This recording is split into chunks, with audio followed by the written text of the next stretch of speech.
It is 9:02 a.m., September 3rd, 2020, and I'm going to call the Humboldt County Board of Health regular meeting to order. First thing we'll do is a roll call. Commissioner Brizenden. Here. Commissioner Cherry. Here. Commissioner French. I'm here. Sheriff Allen. I'm here. Good morning. Dr. Stringham. I'm here too. And Mike Bell. He's on another call, so he's not on. Okay, we will move forward now with the Pledge of Allegiance. Hello, please join me in the Pledge of Allegiance. I pledge allegiance to the flag of the United States of America and to the republic for which it stands, one nation, under God, indivisible, with liberty and justice for all. Thank you. We'll go to public comment. If we have visitors on that would like to make public comment about anything that is not on the agenda this morning, now's the time to do so. Please hit *6 to unmute yourself and identify yourself for the public record, please. Any public comment?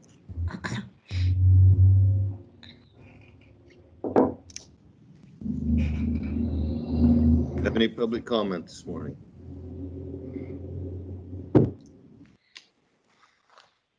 Hearing no public comment, we'll move on to our item number 4, which is update from the public health officer, local emergency manager, public information officer on the county response to COVID-19.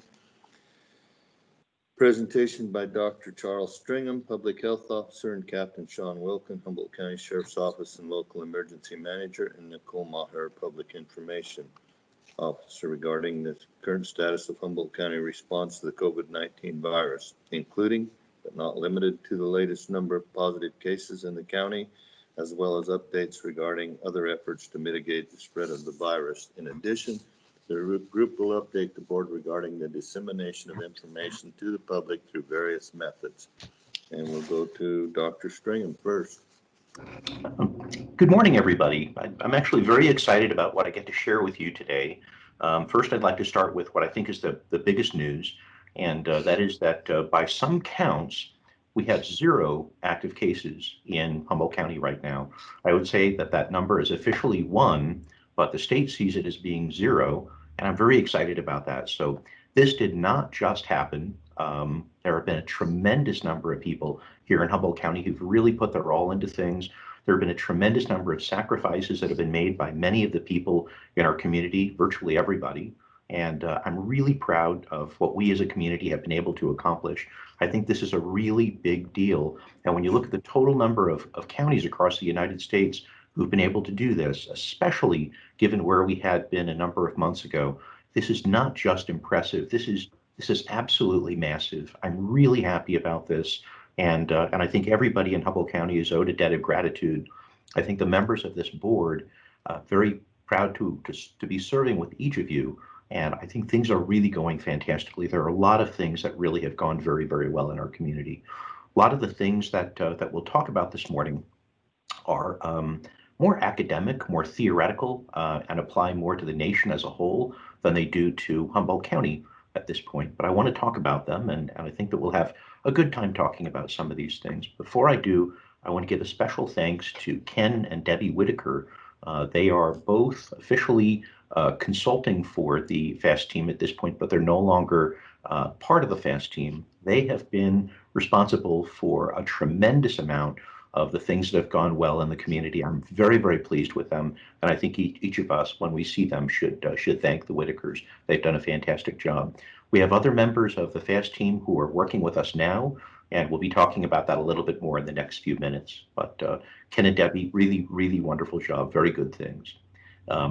Last time that we met in the late hours or late minutes of the meeting, Commissioner French had asked a couple of different questions about inconsistencies and inaccurate information that was being shared all across the United States. A lot of different messages that are being received.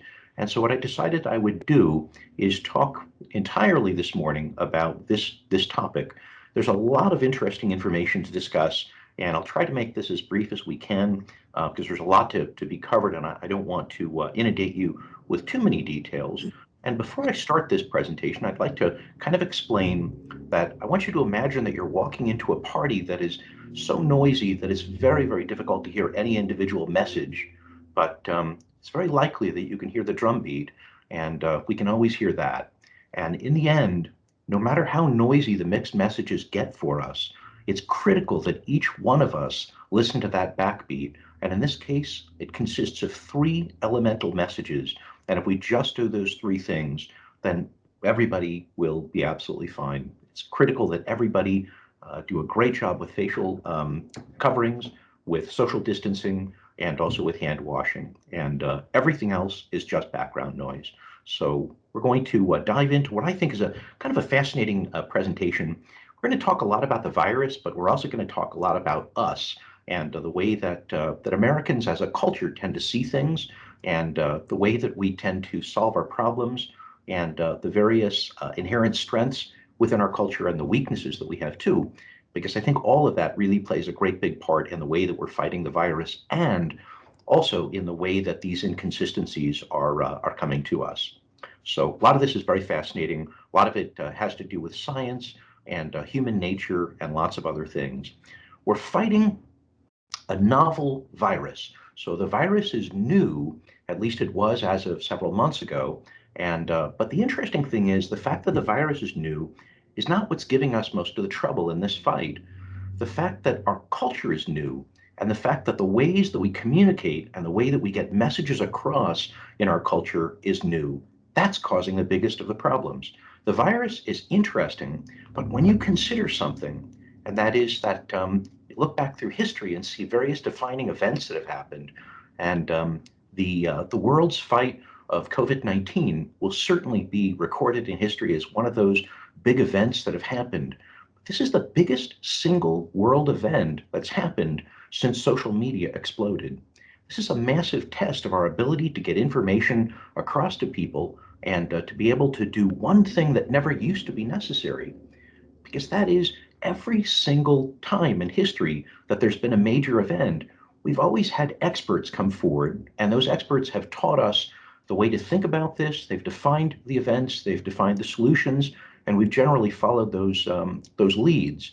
But in this case, an expert has to be able to yell over a deafening cacophony of every conceivable type of person who has access to social media. And that's made this fight very unique. There's never been anything quite like this. So it's important for the first time in history, because we have this massive colossus of information, of low quality garbage information that's available to us. For the first time in history, it's necessary to be able to dismantle a colossus of misinformation before we really receive the true messages that we're looking for. And there's this massive colossus, and I want to talk about that colossus. It is a large amalgamation of misinformation mixed in with great information and inaccurate information, politically motivated information, self-serving information that's mixed in with accurate and helpful information. And what this requires is that each one of us dismantle that colossus for ourselves. And the way to do that is to be able to recognize garbage information in its nascent stages, and to be able to stave it off and not have that be incorporated into the way that you think about various problems. There really are 2 different reasons why we're seeing a lot of the inconsistencies. One is an innocent reason, and the other one is a manufactured and contrived reason. First, the innocent reason. When you watch a football game, you can see somebody trying to run through a crowd of people and to deliver a ball to a different location. And if you watch the path that that person uses to run, it'll make it look like the person really doesn't know what they're doing. They're rapidly changing direction and going in every conceivable direction. It seems that there's no rhyme or reason to the way that that player is moving. But then when you actually look around at the threats that he's dealing with, it becomes very sensical. The way that he's moving has a certain harmony, and he's working in concert with the people around him. And but it doesn't look that way. We are fighting a highly dynamic virus. And because this virus changes, because our understanding of the virus changes, because we have all kinds of different things that are going on in supply line, in understandings, in technologies, in various other assets that we have to use against this virus, our approach seems to change. This could be construed by some as being an inconsistency or in mixed messages that are being delivered, and it's not. It's the way that we behave in a highly dynamic environment. When you learn new information, you change the way that you do things. That's the innocent explanation. The not so innocent explanation will go back to the Colossus, this massive undulating set of information that we have that confuses and misleads. We have a lot of different things that are causing this. The first is our country, there's no question, is very political. We have a lot of different motives and reasons to tell people things, and there are a lot of different bits of information that are designed, they're contrived, they're manufactured in order to get a certain type of a maneuver or an action out of the listener. And these are really marching instructions disguised as information, but it's not information at all. It's very misleading. It's important that each of us learn to recognize those. And in the next few minutes, we'll talk about some of the specifics of each one of those things. I hope everybody's fascinated by this. I honestly find this very interesting. It's neat to be able to look at the way that we solve our problems in our culture. So there's political, but then there's also what I call scientific vandalism. And that is, for example, when two physicians in California get together and try to manufacture a lower mortality rate for the virus, make it seem like it's really not that dangerous. And the reason? Because those two physicians owned a clinic in Bakersfield and they wanted to get back to work. We have things like that happen very frequently. This is even happening in our country at very, very high political levels. So it's important that each one of us manufacture a very effective filter for the information that we're given so that we can take all of the information, filter out the good from the bad, and throw the scientific vandalism and the political motivations into a garbage where they belong. Next, I'd like to talk a little bit about the game of tennis. You could learn to play tennis, and then what you would have is tennis playing skills. But if you're playing in 6 inches of standing water, then essentially you're learning more about playing a game in standing water than you are about tennis. And that's really what this Colossus is doing. We're fighting a virus, but instead we're having to socially filter out all of the rigmarole and the garbage from the good information. And it's very important that each of us learn to do that, because then you won't be playing tennis in standing water anymore. You can actually concentrate on the virus. Critical that we learn to do that. So let's look at the individual elements of this Colossus. The first is that there are a lot of different specific elements of the virus, everything from face mask wearing, social distancing, vaccinations, hand washing, and various other things, business closures, lots of different things. I want to touch briefly on each one of those. But first, I want to draw your attention to a couple of different things. There exists a continuum in lots of different ways to look at the virus. And there are many different continua that we can see. They're almost like a pendulum that swing back and forth from one thing to another, and those two things can't peacefully coexist. So the first is that one of those continuums is the continuum between a safe approach versus a convenient approach. We're not going to have safety and convenience together. Anything that we do that causes this to be safer is ultimately going to cause us inconveniences. And Anthony Fauci, the nation's primary epidemiologist, a man who I respect very, very much, is more along the lines of safety. And a lot of the recommendations that Dr. Fauci makes are admittedly inconvenient. He tends to favor business closures and tends to favor keeping people, as he puts it, hunkered down. And I very much appreciate the recommendations that he makes, but we're starting to see where politically he's starting to be neutralized. And a gentleman named Scott Atlas, he's a neuroradiologist, has been brought in to give different recommendations. And Dr. Atlas really kind of feels more that we should get back to work. And Dr. Atlas primarily favors the convenience aspect of things. I think in the end, each of us has to make our own decisions as to where we fit on that continuum. And as public health officials, it's important that each of us deliver a message to the public in our community so that we can set a good tone and deliver a consistent message. The The other sub-elements of this convenience include social distancing, business closures, mask wearing, hand washing, lots of other things. So let's talk specifically about the face mask wearing. Commissioner French had asked a couple of questions about some of the mixed information that we're getting and the inconsistencies, and how effective are masks in reality. And what I can tell you is that one of the oldest studies in this virus is still one of the most compelling, and that comes from Wuhan, China. 241 healthcare workers who were working with all, at that time, of the nation's known positive cases of COVID. They all wore N95 masks, and not a single person wound up getting this virus. None of that 241 member group got this virus, no infections. And that is super compelling. There have been many other studies that have been done that have shown very similar data. But the bottom line is, if there's anybody of credible source who's out there trying to deliver the message that masks are not effective, I would examine that person's political motives very carefully. One such message came from Jerome Adams. Jerome is the Surgeon General of the United States.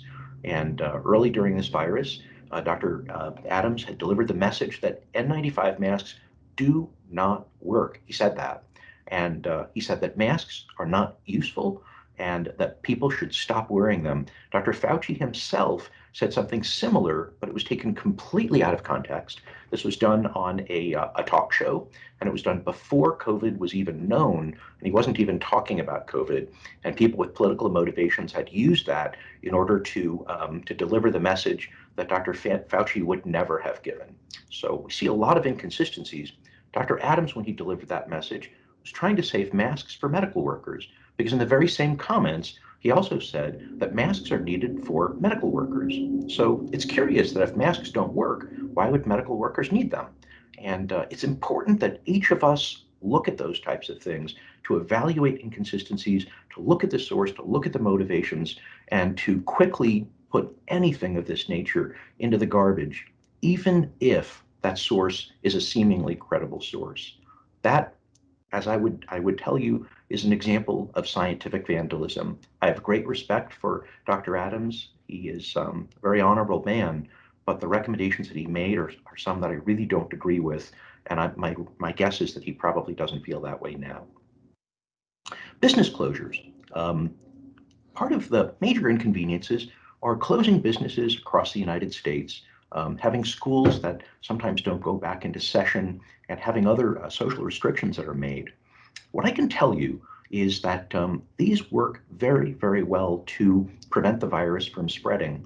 But I think we've shown here in Humboldt County, the business owners, the patrons, citizens here of Humboldt County have shown conclusively that you can keep a business open safely if you do the right things, and you encourage your patrons to do the right things as a business owner. You can do that safely.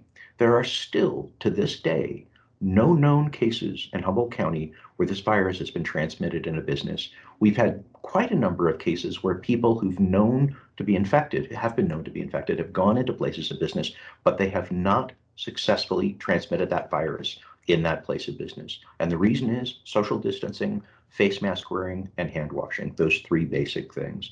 Very proud of what we've been able to accomplish. The people of Humboldt County have accomplished some truly great things during this virus. And so business closures, I don't think they're necessary. And I think that people can do the right things in places of business. And we're a living example that that really works. I want to talk about a number of other things. So the next is the virus dangerous or not? And when Commissioner French had asked the original question about the inconsistencies, one of the things I thought that was most important was that the central issue is that there is a whole group of people trying to sell us on the fact that this virus is really not that big a deal. It's not dangerous. It only kills a small number of people. Usually they're people who are having some other type of an underlying issue to begin with. It's not dangerous on its own, and we should all get back to life. And I would tell you, one of the central issues and one of the reasons that this misconception has been allowed to take a foothold is because still, at this late hour in this virus, we still do not have a reliable rate of death. And there are lots of people who are trying to make it seem that this is not as lethal as it is. Initially, there were 6% of people who were being lost to this virus. At this point, as of today, we have 6.13 million people in the United States who've been diagnosed conclusively with this virus. Probably more people have had it that we don't know about. We don't know how many those are. There have been 186,000 people who've died in our country, and that's 3%. And for those who would say there are a lot more that we don't know about who've had the virus and that this 3% is actually lower, what I would tell you is that every single one of these 186,000 people represents somebody's brother, somebody's sister, somebody's mom, their dad. These are human beings who had a life and were very important to the people in their lives. It's critical that we do the right things. Is the virus dangerous? Yes, it's dangerous. It's killed 186,000 Americans. That is an easy question to answer. Is this virus dangerous? If you say it's not, it's likely that you have political aspirations. Herd immunity. This is a favorite concept. We heard a lot about herd immunity in the beginning stages. I'm not hearing as much about it at this point. Interestingly, Dr. Atlas is talking a lot about herd immunity, but I want to tell you something very simple. Herd immunity means that everybody will eventually get this virus, and when they do, it won't be as infectious because everybody will have had it. And as about 50% of Americans would get this virus, we would start to see the initial stages of herd immunity. You don't really see herd immunity until about 50% of people have this virus. You can do the math, but if 50% of people across the United States were to get this virus, as of today, we could anticipate that 3% of that half of Americans would die. And I find that unacceptable. So herd immunity, I think it's a horrible idea. I don't agree with it, and I think everybody should avoid the virus until we can be vaccinated. Containment strategies, this had never really been brought up, but there was a recent article in The Atlantic magazine, and I read that. It indicated that containment strategies in terms of having teams, people who do contact tracing, is not useful. That was the premise of the article. And the reasons that this was cited was because fast teams, or in fact, most communities don't have fast teams, but contact tracers are not able to contact trace fast enough to be able to prevent this virus. I would remind you that in the early days of this virus in Humboldt County, we devised the fast team precisely because we could see that across the United States, the actions of contact tracers were being altered, were being diluted by a delay, and it was critical that in Humboldt County that delay not exist. That's why the FAST team exists. And so are contact tracers useless, as the article points out? Not even close. It just has to be done the right way. If you put a 30-minute delay on telephone calls going to 911, you may as well not have an emergency response team because that 30 minutes negates any advantage you would have in putting out fires, stopping burglaries, stopping other crimes in progress. What you've done is you've nullified the effect of your entire emergency system with a 30-minute delay. That's why the FAST team exists. And does it work? We have one case in Humboldt County today, and I think it works. Is the article accurate? No. Was it written and did a lot of people read it? Absolutely. And many of those people have come to the wrong conclusions. Testing. The CDC is now recommending that asymptomatic patients no longer be tested. But I think the bottom line is that we've pointed out that a significant number of people are asymptomatic. And so this misses the opportunity to case contain, to contact trace, and to put the fire out. It's absolutely insanity. And why did they make this recommendation? The reason was because we tend to isolate people based on contacts, and we don't necessarily need to know that they're infected. But the problem is that goes against human nature. If a person knows they're infected, it's much more likely that they'll stay in quarantine. They'll cooperate, they buy in. Most people are pretty reasonable. If a person merely thinks they might be infected, but they were never tested and now they feel better, you'll see them at Walmart. And they'll be shopping in various other locations and going out to restaurants because they didn't receive the buy-in. They don't believe they have the virus, and they're going to do whatever they want. So do we test people in Humboldt County? Absolutely. We keep people in isolation even if they test negative based on that contact. But the bottom line is we still test people because we understand human nature. We know how things work. We don't receive the wrong messages. I want to talk about a couple of other things. I apologize for taking a fair amount of your time this morning. I hope each of you are finding this compelling. If not, just say something and I'll stop. But so in terms of a very famous case that had happened, Reno made national news. It's a gentleman who sometimes is called the Reno guy. And he's a person who is 25 years old, a resident of Reno, and wound up having 2 separate COVID infections and 2 different varieties. He had a virus, he had the novel coronavirus, and then had a second variant of the same virus just several weeks later. Now, what this tends to imply is that people don't develop a true immunity to the virus. And in fact, the article that I read indicated that vaccinations would be useless, and there would be absolutely no way that we'd ever be able to gain the upper hand on this virus based on the case of the gentleman in Reno. Here's the situation. We have 6 million Americans who've had this virus. So far, the number of known cases where the same person has been infected twice is countable on one hand. I think what we learned in the Reno situation is we learned a lesson about the gentleman's immune system, the guy who lives in Reno. I don't think we learned much about the virus. I think if we were going to learn about the virus, it's more likely that hundreds of people would have had the same event, but they didn't. There was just one person. So this is another classic example of the fact that we're being told that there's no hope, that we might as well just have herd immunity, and that doesn't work because that's not the message that we should receive in this case. I want to talk a little bit about vaccinations. The Russian vaccination, haven't heard much about it yet. Apparently there will be a larger number of people vaccinated soon. I was hoping that we'd start getting initial data, but I don't see anything as yet. AstraZeneca Oxford vaccination is very promising. Approximately 50,000 people have already been vaccinated. Some will be vaccinated here in the United States. It's already started. And Pfizer Pharmaceutical is working on a vaccination that's showing great promise also. The probability of us not coming up with a virus vaccination is very low, in my opinion. And finally, to summarize all of this, in the end, we have this massive colossus of information. It's getting larger every day, and it disguises really good, high quality, accurate information in a sea of garbage. It's important that each of us install the appropriate filters to make sure that we can use the good information and recognize the signal from the chaff.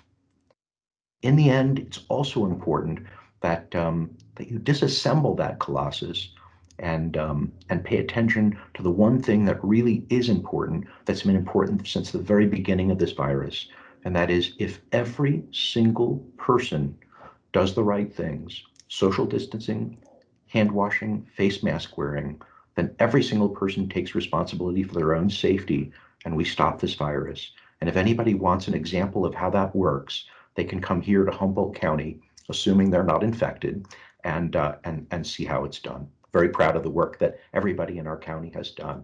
And thank you.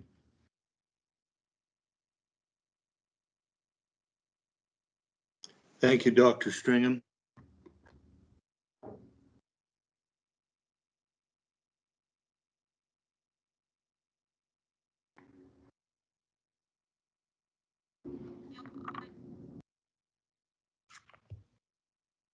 Again, does anyone have any questions? I lost network there for a moment.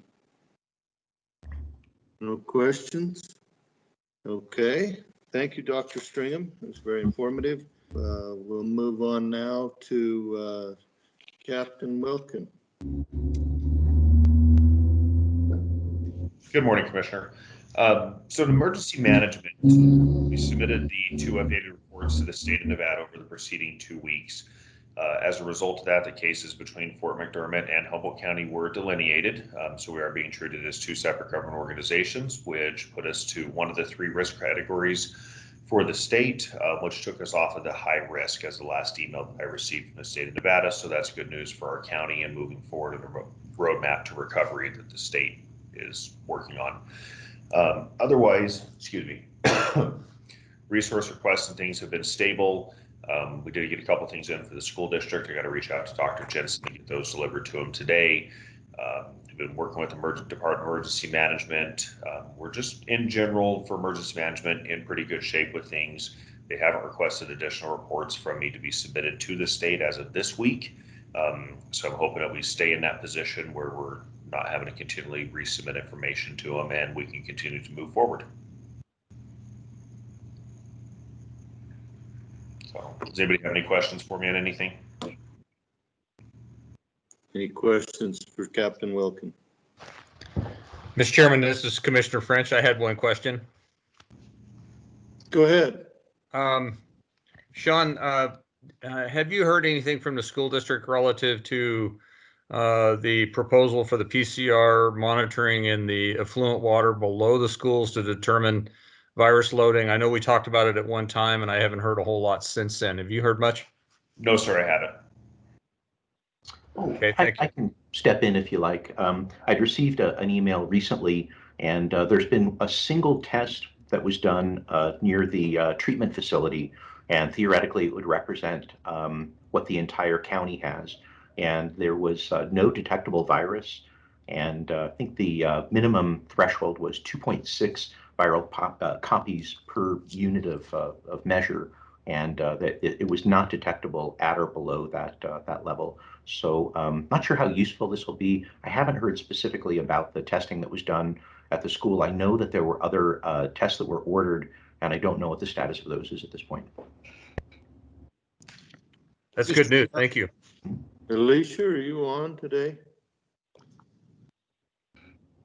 I don't see her on here. Mr. Chair, Dave Mendiola. So what I can tell you is the plan is to do weekly testing at specific manholes that are near the schools where that collects. And of course, that begins, like I said, they'll be doing it weekly. And just to make sure that if we see something, we can move on it pretty quickly. But that first test, I think, will be this weekend, just to get a baseline. And then next week, again, we'll test it weekly. That's the plan. Thank you, Mr. Mendiola. And that's what I'd understood as well. Okay, we'll move on then. Thank you, Captain Wilkin. We'll move on to Nicole Maher. Good morning. Can you hear me okay? Yes, coming in loud and clear. All right, wonderful. Well, thanks everybody, and thanks Dr. Stringham and Captain Wilkin. Always appreciate your information. So over the past 2 weeks, we have concentrated on several key messaging themes. One of them is based on a continuing trend that we're seeing across the United States with social gatherings such as parties or meetings, even among extended family members, and the fact that those can quickly spread COVID-19. We've also noted in our messaging that while our COVID status with the state, as we have seen, can change and may change over the coming weeks, we will continue to exercise faith in our 3 important behaviors: mask wearing, social distancing, and hand washing. We want to continue to remind people, and have continued to remind them, that they should not wait to be tested if they have COVID-like symptoms. This is extremely important as we move into flu season. We also want them to be aware of any known exposure, and we have more options opening up in Humboldt County for testing to happen. And of course, our number 1 defense strategy as a county against COVID is to prevent new infections. And as Dr. Stringham mentioned, our FAST team continues to be crucial to that effort. So let me give you a bit of an update for our county. Dr. Jacqueline Bay, the health director for Fort McDermott Wellness Center, reports that McDermott has 84 positives. That's up 2 from 2 weeks ago. 76 of those, you might recall, were tested through, 76 of those were tested through the Wellness Center, while 8, you might recall, were identified through the National Guard community-based testing that took place at the end of July. As of today, McDermott has conducted 623 tests. 60 people have recovered. 2 people are hospitalized. 1 person has died, and the reservation has 25 active cases. Marcia Foreman, our community health nurse, continues to offer testing to asymptomatic persons with no known exposure. And to date, Marcia has conducted 56 tests. No results are currently pending, and people are welcome to make an appointment at her clinic. We have also received word that Ridley's is offering COVID-19 testing, and Dr. Stringham is working on gathering more information about that. The Golden Valley Medical Clinic, which is a private health clinic operated by Nevada Gold, is also beginning to test both symptomatic and asymptomatic mine workers with a doctor's order. And I just want to remind our community that the drive-through flu pod at the Winnemucca Event Center will take place from 4 p.m. to 8 p.m. Wednesday, September 23rd, the 23rd? Yeah, September 23rd. We want people to wear a mask. We want them to bring their own pen.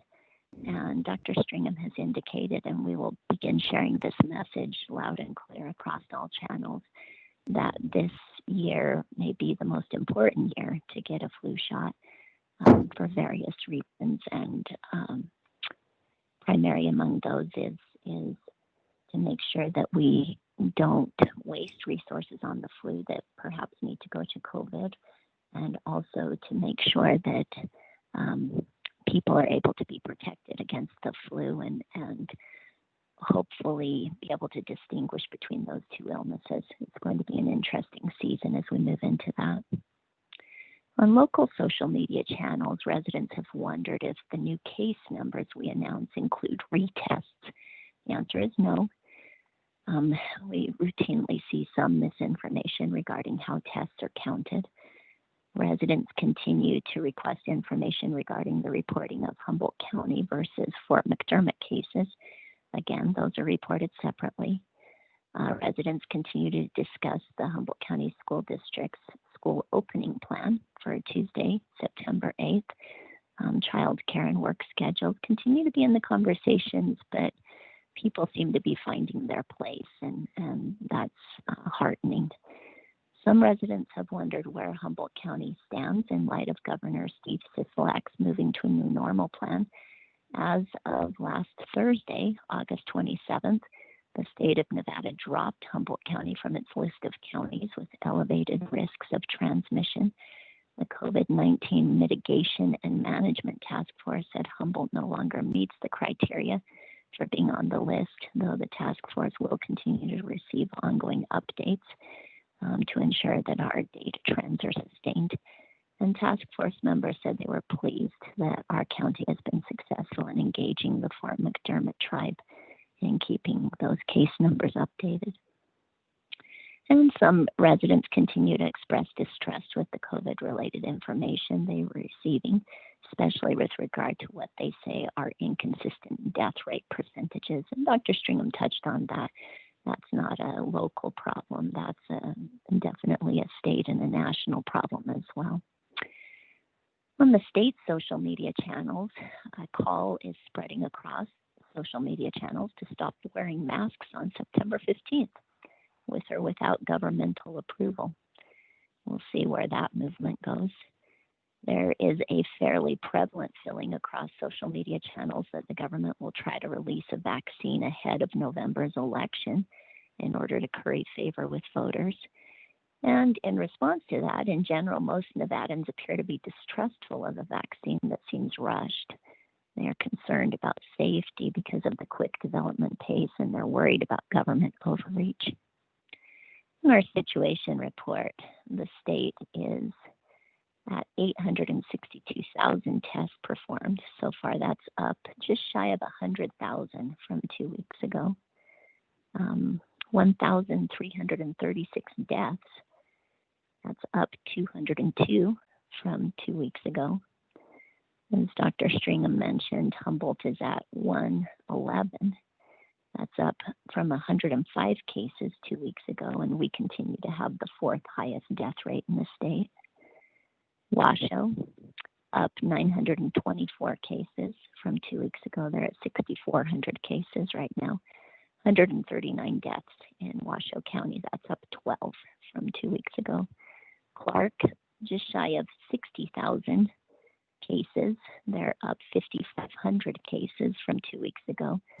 And deaths up 188 from 2 weeks ago. They're at 1,157. Lander is up 11 cases from 2 weeks ago. They're at 63. One death, no change there. Pershing up 4 from 2 weeks ago. They're at 21, no deaths. And Elko continues to kind of race up those percentages, up 195 from 2 weeks ago. They're at 838 cases and 5 deaths. That's up 2 from 2 weeks ago. So in other news that's interesting, the good news this week is that the state's positivity rate registered its first decline in nearly a month, and also the number of confirmed and suspected coronavirus cases in intensive care units was down slightly, although the number of deaths rose. Since school began in Washoe County nearly 3 weeks ago, Washoe County School District has reported at least 24 cases of coronavirus, including one this week at an elementary school where officials had to send multiple people home to quarantine after they received the confirmation during the school day. And let me go back and say that those 24 cases were reported at 24 different schools, where some of those folks had multiple cases. In most of the previous cases in schools, the district received a notification of a positive case the night before, making it easier to exclude people who may have been in contact with a positive case. And that was the difference with this elementary school, where that notification came during the day, and it was quite an upset. Last week, I mentioned some of the statistics regarding children. Those continue. Children now represent 9% of all COVID-19 cases in the U.S. I looked at our percentage. In Humboldt County, that percentage, children under the age of 18 represent 7% of our cases. So 9% nationally, 7% locally. Nationally, that's up 2% from March. That's according to the American Academy of Pediatrics. The number of children with COVID has doubled since July 9th, totaling 406,000 as of August 13th. And as more children become infected, doctors are paying closer attention to potential long-term effects, including what I'm sure you've heard about, multi-system inflammatory syndrome. They call it MIS, where different body parts, including the heart and brain, can become inflamed and be quite dangerous for these little folks. You may have heard of the tweet that was retweeted by President Trump that misrepresented a CDC update about deaths related to coronavirus.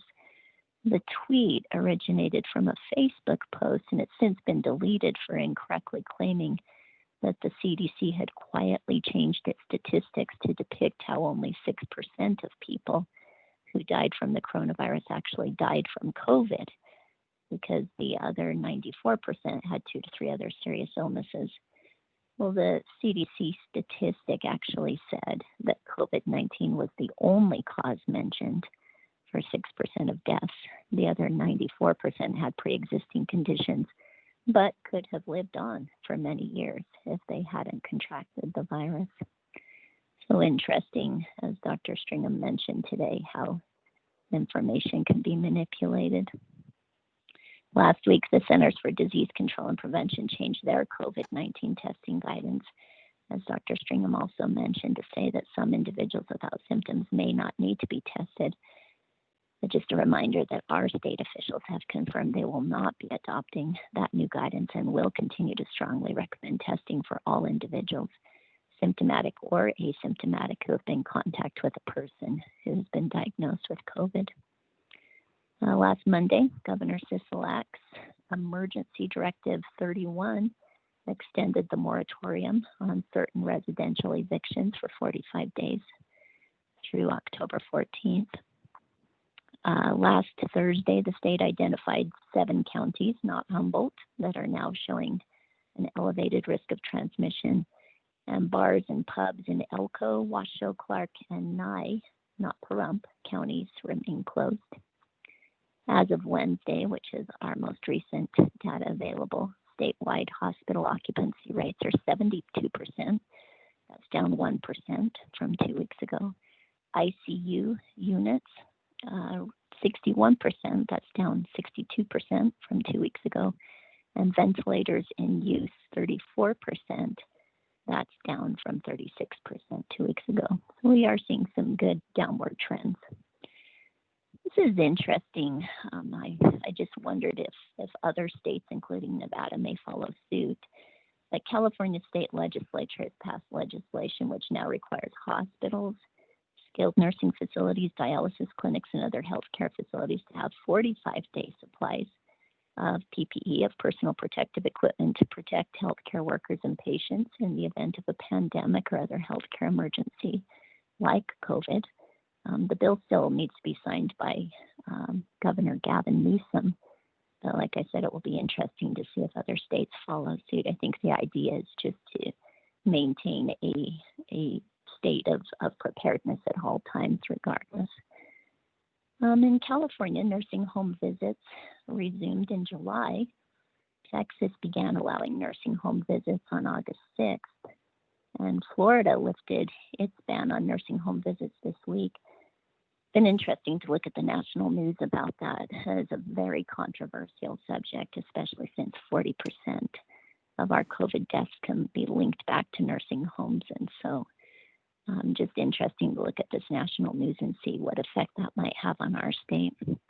Currently, nursing homes remain closed, and that includes Harmony Manor and Quail Corner. And as I'm sure you're aware, the pandemic has made issues such as social isolation and loneliness worse in nursing homes. And so I just wanted to end with a plug for a soon-to-be Eagle Scout, who happens to be my son, Aiden Maher, has proposed an Eagle Scout project called Letters of Love for the Elderly. And he is asking our community to write letters or cards, just generic letters of hope and encouragement to a resident in Harmony Manor or Quail Corner.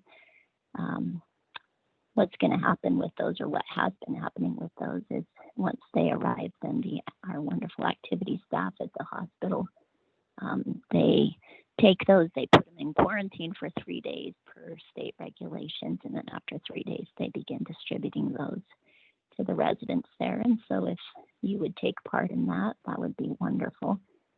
He's asking for lots of color, pictures, photos, anything that would help stimulate those residents. And you can just address those to Letters of Love for the Elderly in care of the hospital. And that's my report for this week. I'm happy to answer any questions. Thank you, Nicole. Are there any questions for Nicole this time?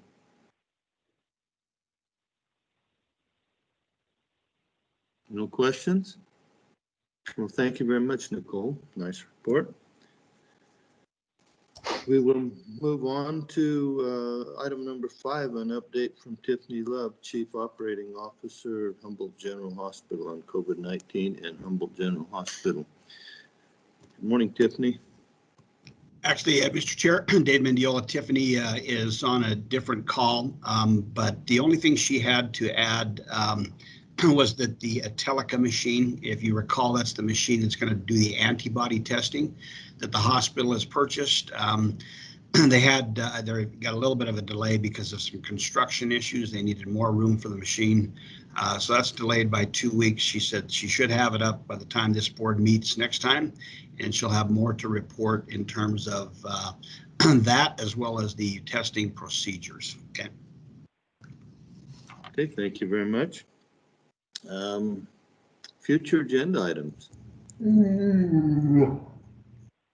Yes. Does anybody else have an agenda item? I do. This is Wendy Nelson, Director of Frontier Community Coalition. We're working with the state. They had a FEMA grant, and so we have resilience counselors now. You can see, this is Giselle. Hello, good morning. And so also Chad over at the Boys and Girls Club has a resilience counselor. And so maybe if we could have them put on the agenda, and they could just explain. They're kind of a resource. They're working in the other districts of the state with the Southern Nevada Health District, and up in the northern part, a lot of it's through the Boys and Girls Clubs. And then our area, we're covering Pershing, Humboldt, Lander, Elko counties, a little bit of Lyon, and some of Mineral. Anyhow, we thought it would be nice for them to be able to explain all the resources that they're coming with. We need to team up with the hospital in Humboldt County, and if we know people that have COVID, we can give like a little brochure or something. We're going to get something made up. These guys can try to help make sure they have all the connections with food and housing and all of the things. So this is like a 9-month grant right now, and so I thought maybe if we got that put on there, we could discuss where we're at with the state and things. Did you get that, Mr. Mendiola? Mr. Chair, I did. Wendy, if you could give me a call directly at the office here, 623-6300, we can talk further and come up with the proper language for the item. Perfect. Thank you so much. You're welcome. Thank you, Wendy. Anybody else? Hi, Go ahead. This is Andrea Kinney with the Nevada Resilience Project. I'm the program officer. Wendy, thank you for that introduction. So I'll be, Wendy, is it okay for you to share my email address with the gentleman for the agenda? I'd be happy to. Okay, thank you so much, Wendy. You bet.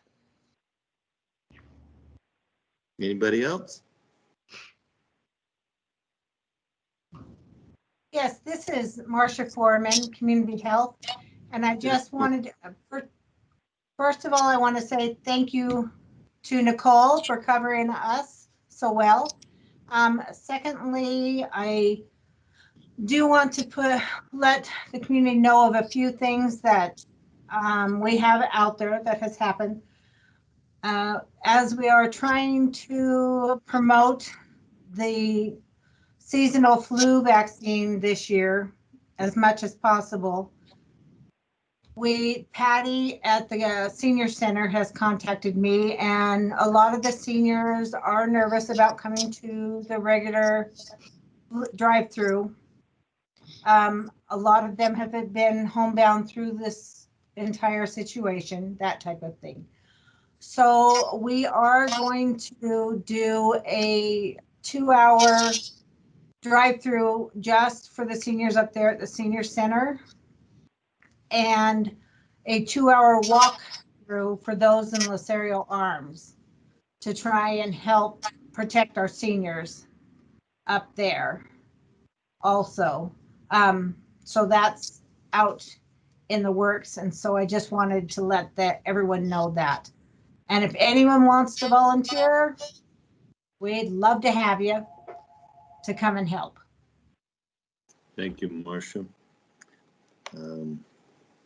I suppose we're into public comment now, so any other public comment? I'll ask Marlene, do you have anything? Nope, I don't have anything.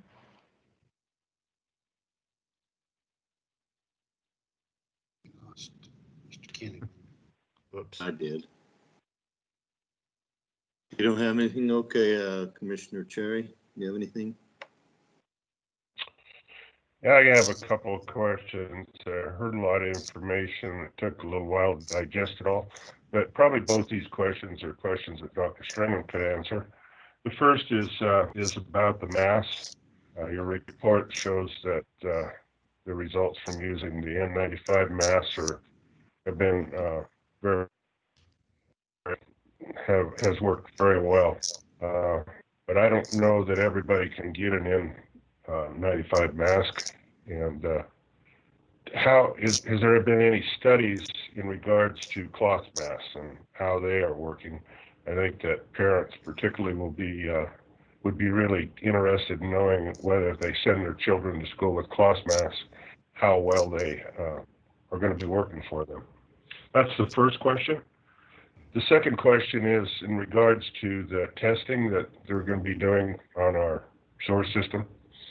I realize that the goal is to I guess, get a heads up that, that COVID is present and to watch out for it, give our teachers and administrative staff the opportunity to have a heads up and look for any problems that might come. But should there be should there be COVID identified in any particular area, are there additional steps that we are thinking would be taken? And that's the two questions. Excellent, thank you. So the first question about the effectiveness of masks, the most famous of the studies that I'm familiar with happened approximately 6 months before COVID. So it was about halfway through 2019, and it was written about in the Journal of the American Medical Association, and it's pretty widely quoted. And essentially, the study compared N95 masks to cloth masks, and they were actually probably more accurate to say what were described as being surgical masks. So there's a kind of a paper-based mask that's typically worn in surgery. You see them a lot on the streets. There are kind of a bellows type construction. Typically they tie in the back, but some just put behind the ears with elastic. And my understanding, it's been quite some time since I read that study, but my understanding was that the surgical style masks were within 90 to 95% as effective as the N95 masks. And so they're actually really effective. I think it's critical for people to be able to gain access to, or to use what they can gain access to. And the N95s in the initial stages were a little bit more difficult to get. We are still having difficulty, we as a medical office are still having a little bit of difficulty getting N95 masks. It is theoretically possible, but it's not an easy thing to do. And so for members of the public, it's probably significantly more difficult. And my recommendation is that for people in the public, if you can get your hands on just a cloth mask or a paper style mask, that's it. Understand that you'll be within 90% anyway as being as effective. And then the other thing is to make sure that we're all using those masks just as a kind of an adjuvant or an addition to social distancing. But they are really effective. The other thing I can tell you is that you always want to look at the most proximate source of information, the information that's just unimpeachable. And the one thing that I can tell you from my own personal experience, which is the most proximate for me, is that I've known of no cases in which COVID has been transmitted from one person to another where everybody was wearing a mask and everybody really was very diligent about that, and they always were.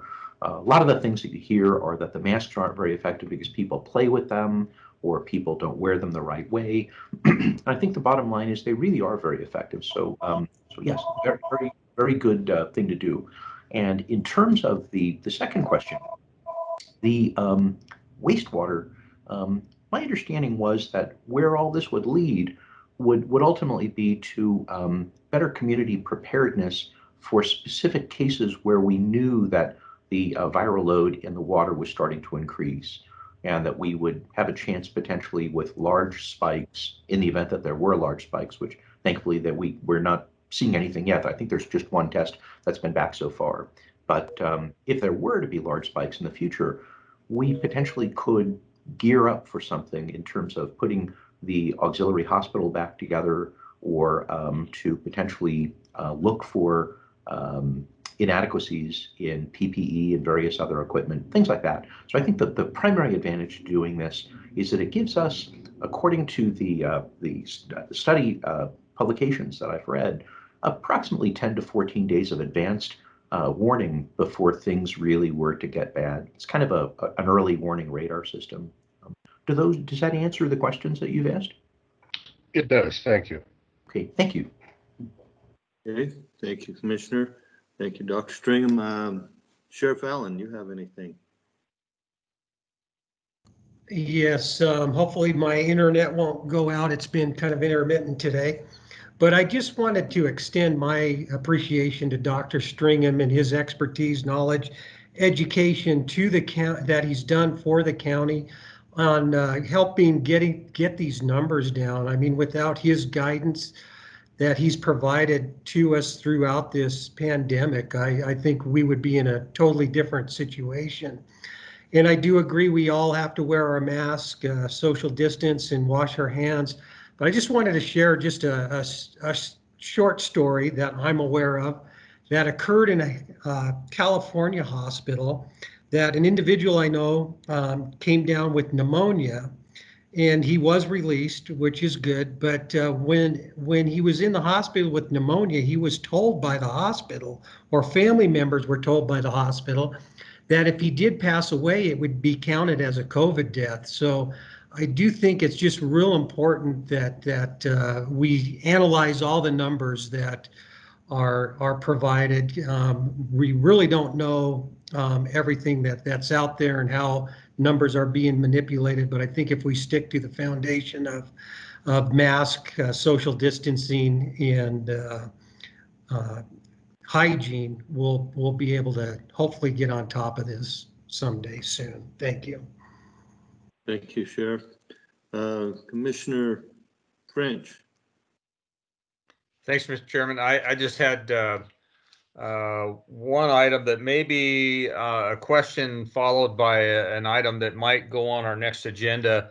There is a call for an all-county call through NACO offices at 2 p.m. today, including Clark County Commissioner Kirkpatrick and the governor's office, to discuss the application and the need for the Trace app on phones that is being tested in Clark County. And they wanted the input from the counties. And I guess my question is that do we have somebody that is scheduled to be on that call? And secondly, is it something we need to discuss in a couple of weeks coming out of that call? I throw that out there. I'm thinking maybe it's something that we can talk with Dave Mendiola about later. That's all I had. Thanks. Yeah, Commissioner French, I hadn't, unless I missed it, I hadn't received an invitation for that call. I was on the last one, and I was somewhat confused about it because I'm not a very techie person, but they did talk about having that app on your phone, and it would basically warn you if you were in area for any length of time with someone that was COVID positive. Now, how they know that, I don't know. It was to be done just for that reason only, and the information would not be used for any other purposes at all, or counted or traced. It was just for that application for telling you if you were in the area of somebody that was positive. Dr. Stringham, do you know any more about that? You know, I don't, but I would express a concern. I have to admit, I have not heard anything about this. I'd read a little bit that technology of this nature was available, but I haven't heard anything specific. I'm a little bit worried about it, and I hate to say that before I even really understand what it is I'm worried about. But I think that the only way that something like that could work is if anybody who's positive would presumably have a function on their phone that allows that information to be transmitted. And the concern that I have is that many people who are positive probably would not want that information to be transmitted. That's the only way that they could know. And it also could potentially provide a false sense of security that my cell phone's not telling me I'm in danger, and so everything's good. I don't need to follow the rules. I'm really worried about that. I think it sends the same wrong message. It potentially could send the wrong message, assuming that I understand what the technology is all about, that screening does. That if you take somebody's temperature and they have no fever, then the presumption is we're good. We don't have to be cautious. And it's more critical to say that the news will only be bad. It either tells you have to use extra caution or you just have to use the baseline amount of caution, but nothing will ever tell you that you're okay to let your guard down. And I'm worried about that. That's a great point. I'm wondering if it's something we ought to take a pass on. Mr. Chair, Dave Mendiola. I did have Karen Bannister, my executive assistant, was able to sit in on that call. and as well as ABLE has looked into it. And my feelings, matter of fact, I just got a report on that this morning in our staff meeting. And my feeling is much the same as Dr. Stringham's. First of all, it's an app that would have to be downloaded by an individual. So, you know, the idea of how many people would actually download it. And then, of course, they would have to report that they were positive. So it just seems to me that, you know, even if you had a 20 or a 30% app, you know, of the people who actually downloaded the app, it would be such a small percentage that there's really no security in that at all. That information, yeah, I guess you'd have information that you're near somebody who's positive, but and just the whole idea of having to, you know, have an organization monitor you. I mean, you can say all you want that we're not going to use it for anything else, and they probably wouldn't. But what they do, they can do, is that once it's in a server and once that data is in a server, things get hacked all the time. And I think it just opens up a whole nother can of worms. And I don't know. To me, I don't know. I'm not really excited about what I've heard, but you know, I guess it's more information would need to be disseminated. Thank you very much. Any other comments? Have I missed anybody that would like to comment? Now's the time. *6, unmute yourself if you're on the phone.